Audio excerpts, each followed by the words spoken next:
দীর্ঘদিন যাবৎ ক্যাম্পাসে তালা এবং আমাদের ফর্ম ফিল আপ বাতিল করেছিলাম।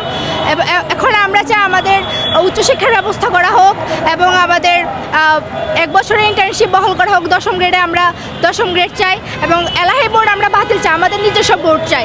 এই বোর্ডে তো আমাদের কোনো নিয়োগ দিচ্ছে না, আমরা নিজস্ব বোর্ড চাই এবং আমাদের নিজেদের আমরা নিয়োগ চাই। এখানে আমরা আমাদের কি বলে শিক্ষা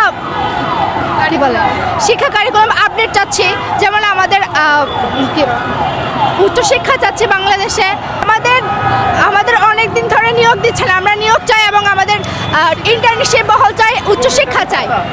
আমাদের মূল হচ্ছে 4টা দাবি: উচ্চশিক্ষা লাগবে, ইন্টার্নশিপ বহাল চাই, নিয়োগ চাই, আর হচ্ছে লাইট বোর্ড বাতিল, কারিকুলাম সংশোধন।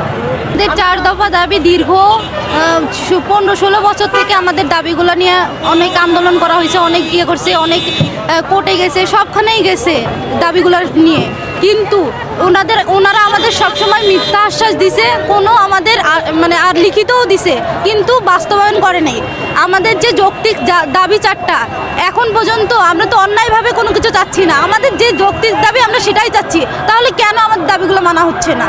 যতক্ষণ না পর্যন্ত আমাদের দাবিগুলো মানা হবে না, ততক্ষণ পর্যন্ত আমরা এখানেই অবস্থান করবো। শাহবাগে আসি, শাহবাগেই থাকবো।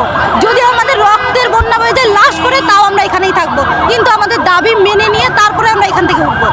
এখন বৈষম্য করা হচ্ছে, কুচক্রী মহল আছে, তাদের এটা ষড়যন্ত্র, তাছাড়া তো কখনো এটা হইতে পারে না। একটা জাতি দিনের পর দিন এখানে ধ্বংস হয়ে যাচ্ছে, কিন্তু তাদের দিকে কোনো ইয়ে নাই, তাহলে এটা আমাদের ষড়যন্ত্র করা হচ্ছে না? এখন বৈষম্য বিরোধী আন্দোলন, আমি নিজেও ওখানে ছিলাম, আন্দোলন করছি, তারপরেও আমাদের সাথেই বৈষম্য করা হচ্ছে কেন? আমাদের স্টুডেন্টরা কি বৈষম্য বিরোধী ছাত্র আন্দোলনে ছিল না? সবাইকে জানানো হয়েছে। এখন যেহেতু আমাদের দাবিগুলো মানা হচ্ছে না, যতক্ষণ পর্যন্ত মানা হবে না ততক্ষণ পর্যন্ত আমরা এখানেই থাকবো, অবস্থান করব। যদি লাশ পড়ে যায় তাও থাকবো। এলাইট বোর্ড বাতিল, উচ্চশিক্ষা বহাল চাই, তারপরে হচ্ছে আমাদের যে ইন্টার্নশিপ ওটা বহাল চাই, আমাদের যে চাকরির নিয়োগ ওটা দিতে হবে। আমাদের চাকরির নিয়োগ বহুত বছর ধরে